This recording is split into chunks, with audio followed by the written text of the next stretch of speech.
Good morning बच्चा party. हम लोग डिस्कस कर रहे थे टाइगर्स के सेंसस के बारे में। तो अब जब हमने टाइगर्स के सेंसस के बारे में डिस्कशन कर लिया है तो अब आपको पता चल गया होगा कि why tigers are known as one of the cleverest animals, one of the smartest animals, one of the most alert animals। क्यों टाइगर्स को सबसे ज़्यादा सावधान सतर्क रहने वाले एनिमल्स में गिना जाता है? क्यों उन्हें इतना क्लेवर, इतना स्मार्ट समझा जाता है ना? क्यों? क्योंकि जैसे आपने अभी पढ़ा कि उनका जो विजन का सेंस है बेटा वो बड़ा कमाल का है। Even at night time when there is no sunlight and there is a lot of darkness, if you compare the power of vision of a tiger with that of a human, so it has been found that their power to see things at night, that is 6 times better than that of us। हम लोग से 6 times बेहतर तरीके से रात के वक्त जो है ये टाइगर्स देख सकते हैं। इतना ही नहीं बेटा, जो इनका हियरिंग का सेंस है वो भी आपने देखा, वो बड़ा कमाल का है कि ये इतने अच्छे से डिफ्रेंशिएट कर सकते हैं कि जो पत्तों की सरसराहट की आवाज़ आई, वो पत्तों की सरसराहट की आवाज़ हवा के वजह से पत्ते हिले उससे आई है, या फिर सम एनिमल इज मूविंग जिसकी वजह से वो पत्ते हिले और उसकी आवाज़ आई, है ना। फिर हमने ये भी देखा था बेटा कि उनके स्किन पे विस्कर्स होते हैं, स्पेशली उनके माउथ के अराउंड जो रीजन होता है उसमें उनके विस्कर्स काफ़ी अच्छे से ग्रो किए हुए होते हैं। और ये क्या करते हैं कि उनके आसपास के इन्वायरमेंट में अगर कोई भी मूवमेंट होता है तो उसको सेंस करने में इसकी मदद करते हैं, है ना। तो ये सारी चीज़ें देख लो, ये सारी चीज़ें क्या इसे बहुत स्मार्ट एनिमल नहीं बनाती?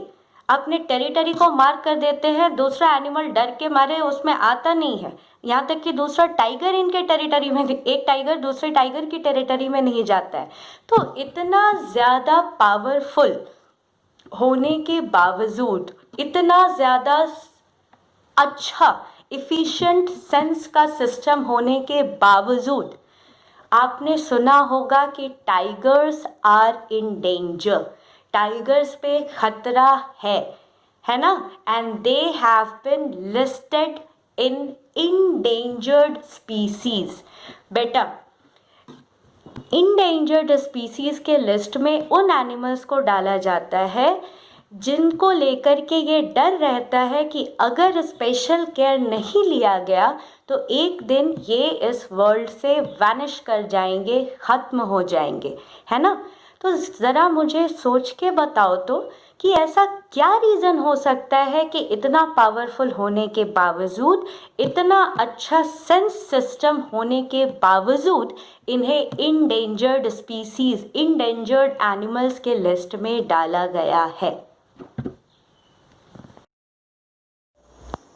तो बच्चों, there are many factors that are responsible for this.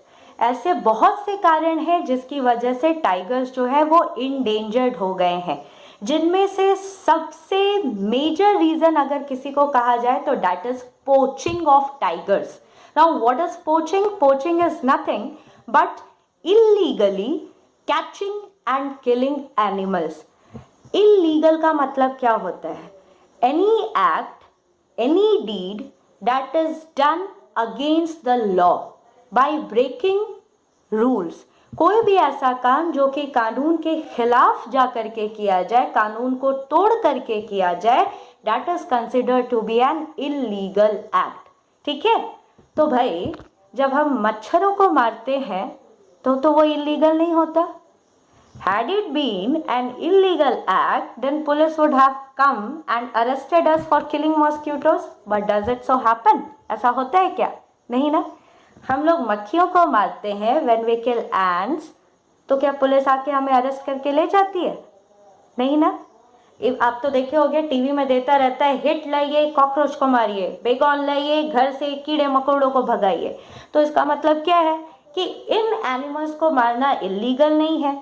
तो किन एनिमल्स को मारना इलीगल है? बच्चों, जो एनिमल्स इंडेंजर्ड स्पीसीज हैं, इंडेंजर्ड एनिमल्स के कैटेगरी में आते हैं, उन्हें किसी भी तरह का जानबूझ करके नुकसान पहुंचाना इलीगल है। और टाइगर्स जो है वो इंडेंजर्ड स्पीसीज है। अब बात ये आती है कि even though it is banned to hunt tigers, इनकी पोचिंग होती है तो ज़रूर इनसे कुछ ना कुछ वैल्यूएबल मिलता होगा, तभी तो लोग कानून के खिलाफ जाकर के इतना रिस्क लेकर के भी जो है इसकी हंटिंग कर रहे हैं, इसको इलीगली कैप्चर करके मार रहे हैं। तो क्या ऐसा वैल्यूएबल मिलता है? तो बच्चों, सबसे पहले तो आपने शायद कभी किसी मूवी में या फिर टेलीविज़न सीरीज़ में, सीरियल्स में देखा होगा कि किसी किसी के घर में जो है उनके वॉल्स पे या किसी कॉर्नर पे टाइगर के बॉडी पार्ट्स डिस्प्ले में रखे रहते हैं। That is actually a display of their bravery according to those people. क्योंकि जब बेटा पुराने ज़माने में इसे मारना इलीगल नहीं होता था तो लोग क्या करते थे कि they use to go on hunting expeditions, वो शिकार खेलने जाया करते थे और अगर टाइगर को मार दिया तो वो बड़ा प्राउडली सबको शो किया करते थे कि देखो मैंने इतने पावरफुल टाइगर को भी मार दिया है। ठीक है, तो as a proof of their act of bravery, as a trophy, they used to bring the body parts of the tiger that they used to kill and they used to decorate those body parts in different corners of their house। ठीक है, तो ये एक trophy की तरह वो लोग display किया करते थे। या फिर टाइगर का जो स्किन होता है उसको भी कहीं पर डिस्प्ले कर दिया करते थे। कभी कभी इसे डेकोरेटिव पर्पस के लिए भी यूज किया जाता है। ठीक है, टाइगर को मार के टाइगर के स्किन को डिस्प्ले करके अपने हाउस को कुछ लोग डेकोरेट करना सही समझते हैं। ठीक है, तो ये भी है। और फिर क्या है बेटा कि टाइगर के बॉडी पार्ट से बहुत सारे मेडिसिन भी बनते हैं, स्पेशली बोन्स का बहुत ही यूज होता है मेडिसिन को बनाने में, इसलिए भी इन्हें इलीगली पोच किया जाता है। ठीक है, and although it is a very rare act, but it does happen that sometimes they are killed for their meat, है ना। Now the second major reason is the shrinkage in forest area। बच्चों, shrinkage का मतलब होता है to get reduced in size, कम होना। ठीक है, सिकुड़ जाना। किसका कम होना? मैंने कहा श्रिंकेज ऑफ फॉरेस्ट एरिया। तो बच्चों, आप लोग भली भांति इस बात को जानते हो कि nowadays forest are shrinking and shrinking and shrinking. Why? One major reason behind shrinkage of forest is human beings. वो कैसे? तो बेटा आप ये तो जानते हो कि ह्यूमन बींग्स का जो पॉपुलेशन है that is increasing day by day and that too many fold. हम लोगों का जो पॉपुलेशन है, हम इंसानों का जो जनसंख्या है बेटा, हमारा जो नंबर है वो दिनों दिन बढ़ता जा रहा है और वो भी बहुत जल्दी बढ़ता जा रहा है, बहुत तेज रेट से हमारा पॉपुलेशन बढ़ता जा रहा है। Now more the number of people are there will be more demand for fulfilling their requirement. बेटा जितने ज़्यादा लोग होंगे उतनी ही ज़्यादा उनकी ज़रूरतें भी होंगी और उन ज़रूरतों को पूरा करने के डिमांड्स भी उतने ही ज़्यादा बढ़ेंगे। What I mean to say is, just try to understand this with the help of this example. कि देखो, मान लो पहले 10 लोग हैं। ठीक है, तो 10 लोग हैं तो 10 लोग के खाने के लिए अगर मान लो इतना सा चावल लगता है। ठीक है, अब आपके घर में 20 लोग हो गए तो डबल चावल लगेगा। तो वैसे ही अगर ह्यूमन का पॉपुलेशन बढ़ता जा रहा है तो उनके फूड रिक्वायरमेंट को पूरा करने के लिए we need to grow more and more food. हमें और ज़्यादा खाना उगाने की ज़रूरत है, ग्रो करने की ज़रूरत है। And in order to grow more and more food we need more farm lands. हमें ज़्यादा खाना उगाने के लिए ज़्यादा खेतों की ज़रूरत है। अब खेत तो उतने बचे नहीं रह गए, तो what we people have started doing that we are clearing the forest। हम लोग क्या करते हैं कि जंगलों का सफाया कर देते हैं, जंगलों में जाकर के पेड़ों को काट डालते हैं and we start doing farming there. हम लोग फॉरेस्ट लैंड को फार्म लैंड में कन्वर्ट कर देते हैं, जंगल को खेत बना देते हैं और फिर वहाँ पे खेती करना शुरू कर देते हैं। तो इससे क्या हुआ बेटा? फॉरेस्ट का एरिया कम हो गया। फॉरेस्ट के एरिया को कम होने से क्या हुआ? बेटा where is the habitat of a tiger? Tiger जो है वो नेचुरली कहाँ रहता है? जंगल में ही तो रहता है, फॉरेस्ट में ही तो रहता है। वो बात अलग है कि आपने कभी जू में देखा होगा, वो भी हम ह्यूमंस का सेल्फिश ही एक्ट है बेटा कि हम लोग उसे पकड़ करके और पिंजड़े में डाल दिया करते हैं डिस्प्ले करने के लिए, है ना। तो that is not its habitat, वो उसके नेचुरल रहने की जगह नहीं है। उसका natural place of living habitat क्या है बेटा? फॉरेस्ट, जंगल। तो ऑब्वियसली आप उसके घर को छोटा करते जाओगे, उसके घर को नुकसान पहुंचाओगे, तो उनका पॉपुलेशन भी तो अफेक्ट होगा, वो भी तो कम होता जाएगा, है ना। कई बार क्या करते हैं कि केवल खाना ही नहीं बेटा, in order to fulfil other requirements, जैसे कि बेटा हमें ज़्यादा से ज़्यादा मेडिसिन चाहिए होंगे, we will require more and more wood to build furniture and for other purposes. हमें ज़्यादा से ज़्यादा लकड़ी की ज़रूरत होगी, जितना पॉपुलेशन होगा उतनी ही ज़्यादा ज़रूरतें बढ़ेंगी, है ना। फिर उतने ही स्कूल्स बनाने होंगे, बिल्डिंग्स बनाने होंगे, हॉस्पिटल्स बनेंगे, ब्रिजेस बनेंगे, कैनाल्स बनेंगे, वगैरह वगैरह वगैरह। तो इन सब के लिए कई बार हम लोग क्या करते हैं कि फॉरेस्ट को डिस्ट्रॉय करते जा रहे हैं, और जैसे ही हम फॉरेस्ट को डिस्ट्रॉय करते हैं बेटा, हम वाइल्ड लाइफ को भी नुकसान पहुंचाते हैं, ठीक है। तो ये shrinkage of forest area is also responsible for a decline in the population of tigers. Okay, समझ में आया? Then the third one is shortage of prey. अब देखो, अगर फूड सप्लाई में कमी हो जाए, ठीक है, धीरे धीरे जो है लोग क्या होंगे, they will start to die because of starvation. भूख की वजह से धीरे धीरे लोग मरने लग जाएंगे, फूड नहीं मिल रहा है तो क्या होगा, यही होगा ना। वैसे ही बेटा टाइगर्स का फूड क्या है, what do they eat?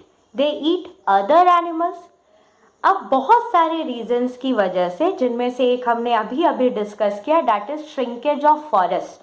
Forest में मान लो काऊ है, बफेलो है, शीप है, ठीक है, डियर है।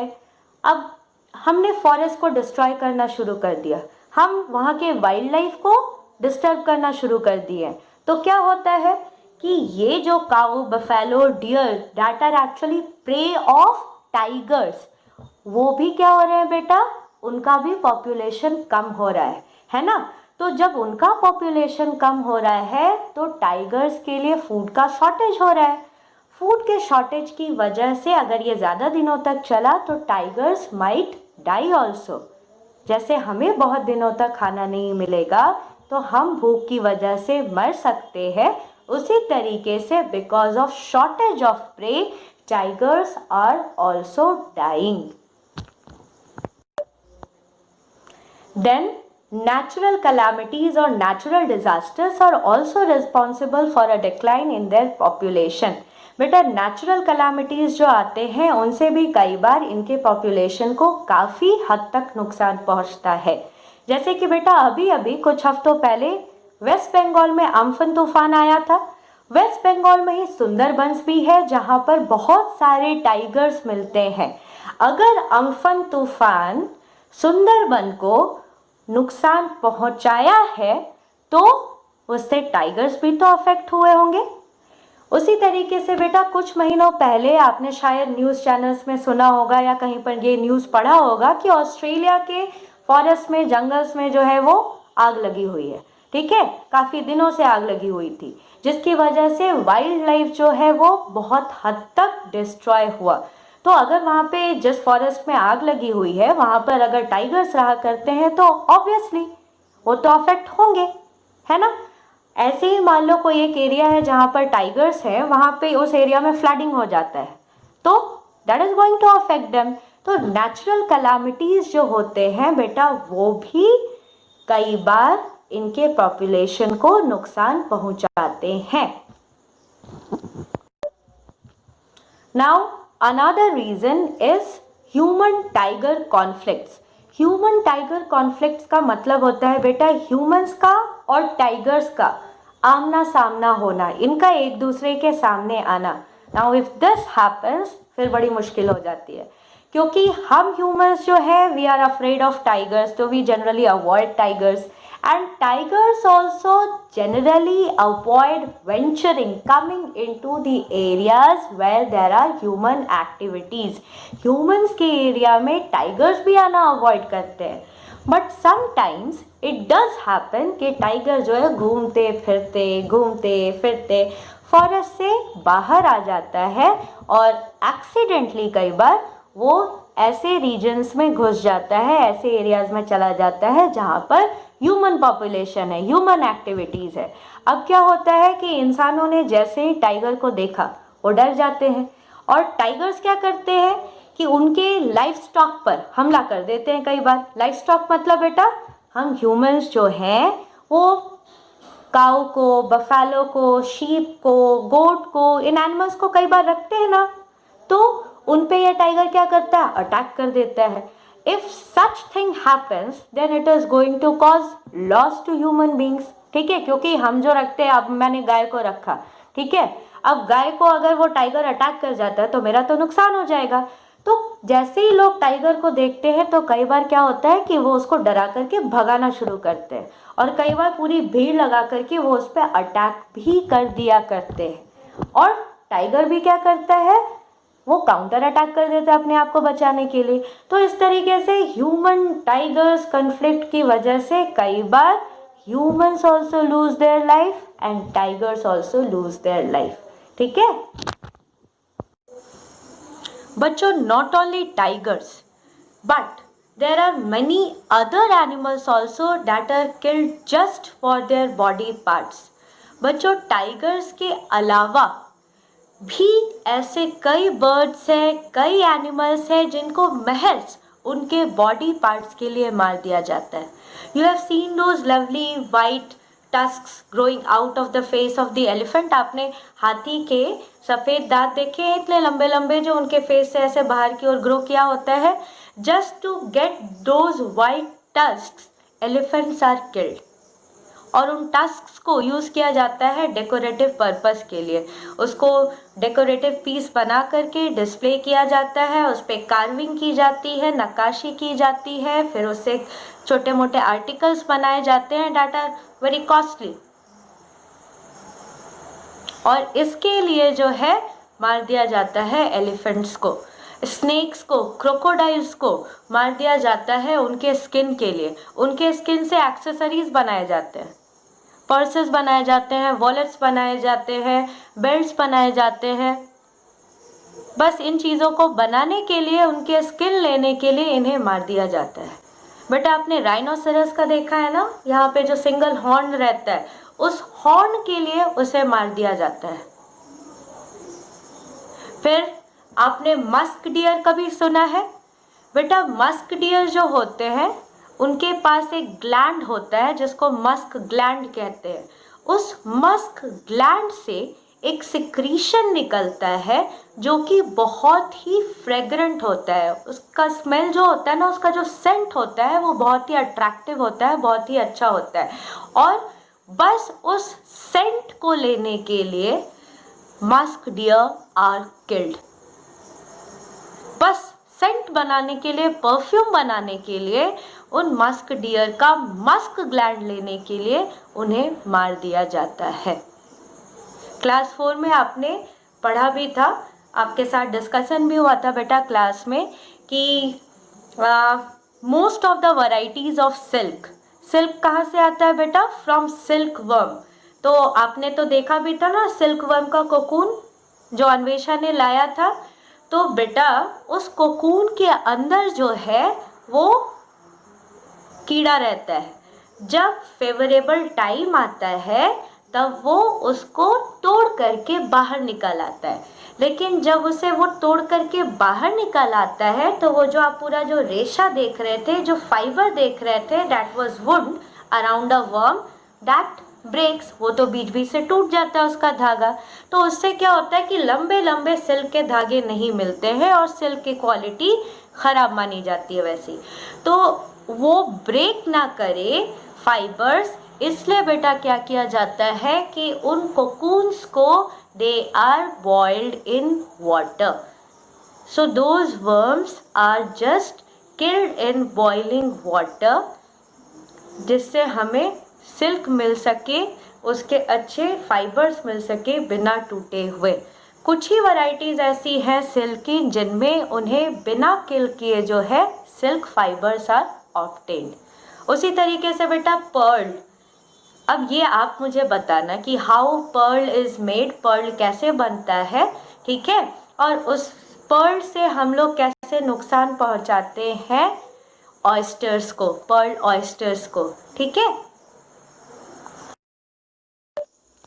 And because of such senseless and selfish killing of animals, many animals have become extinct। और इस तरह से बेटा सेल्फिशली, सेंसलेसली एनिमल्स को मारने की वजह से कुछ एनिमल के स्पीसीज जो है वो एक्सटिंक्ट हो चुके हैं, गायब हो चुके हैं। They have vanished from this world and many are on the verge of extinction. और बहुत जो है वो गायब हो जाएंगे if those animals are not given protection। अगर इन एनिमल्स को प्रोटेक्शन नहीं दिया गया, if a special care is not taken।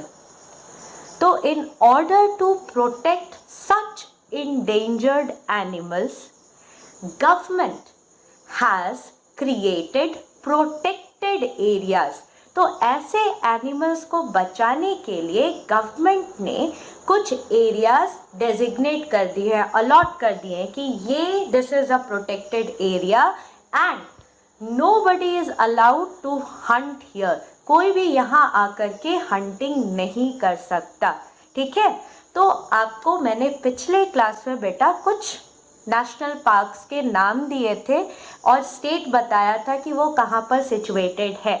आपके बुक में ऑन पेज नंबर 13, ठीक है, वहाँ पर भी कुछ नेशनल पार्क्स, प्रोटेक्टेड रीजन्स जो है उनका नाम दिया हुआ है। आप ढूंढ करके इनको भी अपने कॉपी में नोट कर लेना, वहीं पर जहाँ पे आपने पिछले क्लास का नेशनल पार्क वाला लिस्ट बनाया हुआ था, ठीक है। Besides the national parks, the names of which you have written in your copy, आपने अपनी EVS की कॉपी में जिन नेशनल पार्क्स के नाम लिखे हैं उनके अलावा भी there are many national parks in our country। हमारे कंट्री में बहुत सारे दूसरे नेशनल पार्क भी हैं। तो it is your homework that you have to find out that how many national parks are currently present in our country। हमारे country में कुल मिलाकर के कितने नेशनल पार्क्स जो है वो अभी हैं, ठीक है। And you also have to collect information about any one of them and write it in your copy and share it with your classmates। आपको उनमें से किसी भी एक नेशनल पार्क के बारे में इंफॉर्मेशन इकट्ठा करना है, कलेक्ट करना है और फिर उसे अपनी कॉपी में लिख करके यहाँ ग्रुप में सबके साथ शेयर करना है, ठीक है। ये कल तक आपका हो जाएगा बच्चों।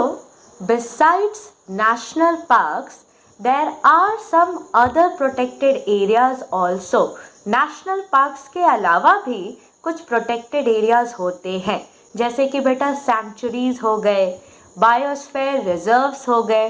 तो ये भी बेटा प्रोटेक्टेड एरियाज इसी मकसद से बने होते हैं। इनका गोल यही होता है कि एनवायरनमेंट को, ठीक है, इंडेंजर्ड स्पीसीज को, इनको सेफगार्ड किया जा सके, ठीक है। Now that we have discussed so much about other animals, let us discuss a little bit about the animals known as human beings, that is ourselves। Children, we have already discussed that we have 5 sense organs और किसका क्या purpose है ये भी हमने discuss कर लिया है, ठीक है। On the basis of our sense organs and their functions, a few questions are given on page number 4 of your EVS book, ठीक है, that you are supposed to answer। तो हम थोड़ा सा आप लोगों से डिस्कस कर लेती हूँ, फिर आप लोग इसका आंसर मेरे साथ हमारे साथ इस ग्रुप पे शेयर करना, ठीक है।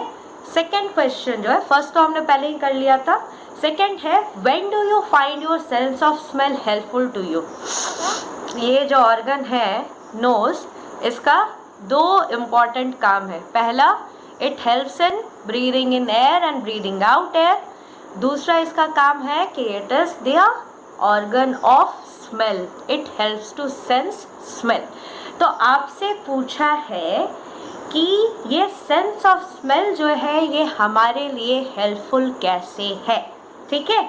और आपको ये बताना है कुछ एग्जाम्पल्स को साइट करते हुए। जैसे बेटा, शायद ऐसा कभी आप लोगों के साथ हुआ हो कि आप लोग कहीं बैठ कर के बातें कर रहे हो, खेल रहे हो, होमवर्क कर रहे हो, पढ़ाई कर रहे हो, डांट सुन रहे हो, ठीक है, और अचानक से कोई जो है आप में से बोलता है, अरे कहीं कुछ जल रहा है।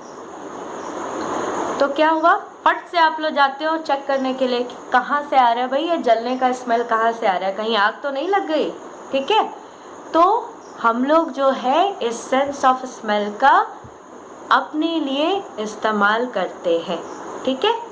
और फिर जैसे एक एग्जाम्पल आपके बुक में दिया हुआ है बेटा कि हम लोग स्मेल करके कई बार पता करते हैं whether food is in okay condition और इट हैज़ गॉट स्पॉइल्ड। हम लोग ये सूंघ करके पता करने की कोशिश करते हैं कि खाना ठीक है या फिर ये ख़राब हो गया, ठीक है। तो बहुत सारे जगहों पर हम लोग अपने सेंस ऑफ स्मेल का इस्तेमाल करते हैं। एक बड़ा ही कॉमनली साइटेड एग्जाम्पल है बेटा, that is the leakage of liquefied petroleum gas from LPG cylinders in kitchen. बेटा, घर में जो खाना बनता है, गैस कुकटॉप पे जो बनता है, जो गैस का सिलेंडर होता है उसमें लिक्विफाइड पेट्रोलियम गैस फिल्ड रहता है, ठीक है। और कभी भी जब वो लीक करता है तो एक उसका पिकुलियर जो स्मेल होता है वो आता है। बच्चों, उसमें एक केमिकल डाल दिया जाता है जिसकी वजह से उसका वो स्मेल होता है। तो ये केमिकल क्यों डाला जाता है?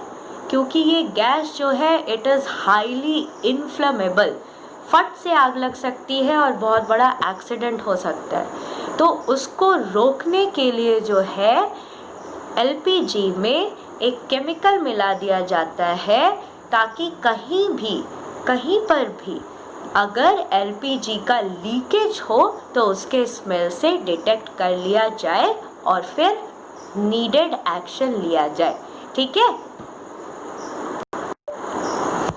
फिर third question, it is not compulsory to be done, ठीक है। आपको मन करे तो करना, नहीं मन करे तो अवॉइड कर सकते हो। लेकिन फिर यहाँ पर एक और क्वेश्चन जो दिया है, for which a table is given, ये आप करोगे। इसमें क्या करना है, you have to write the names of 5 things जिसका स्मेल आपको पसंद है, और 5 ऐसी चीज़ों का नाम लिखना है जिसका स्मेल आपको पसंद नहीं है, ठीक है। फिर एक छोटा सा आपको टास्क दिया है पेज नंबर 5 पे आपकी EVS बुक के, that from the smell of the clothes of your family members can you say whom do they belong to। तुम भाई बहन जो हो ना, ज़रूर घर में बहुत झगड़ा करते होगे इसको लेकर के, मुझे पता है, ठीक है। हम लोग अपने फैमिली मेम्बर्स के क्लोथ्स के स्मेल से कई बार पता कर पाते हैं, पहचान पाते हैं कि नहीं ये इससे ऐसा स्मेल जो आ रहा है ना तो ये उसका है, नहीं ये जो है ना ये ऐसा जो स्मेल आता है ये तो उसके कपड़े से आता है, ठीक है। तो यही आपसे पूछ रहे हैं कि क्या आप अपने फैमिली मेम्बर्स के क्लोथ्स के स्मेल से पहचान पाते हो कि ये किसका है, ठीक है। तो अगर नहीं भी पहचान पाते हो तो अभी बोला है जाकर के इस एक्टिविटी को करने के लिए, ठीक है। तो अलग अलग जो आपके फैमिली मेम्बर्स हैं उनसे मांगो उनके कपड़े और स्मेल करके डिफ्रेंशिएट करने की कोशिश करो, ठीक है। एक एक कपड़ा नहीं लेना, कम से कम 4-5 कपड़े उनके निकलवाओ, सबको स्मेल कर करके और डिफ्रेंशिएट करने की कोशिश करो, ठीक है।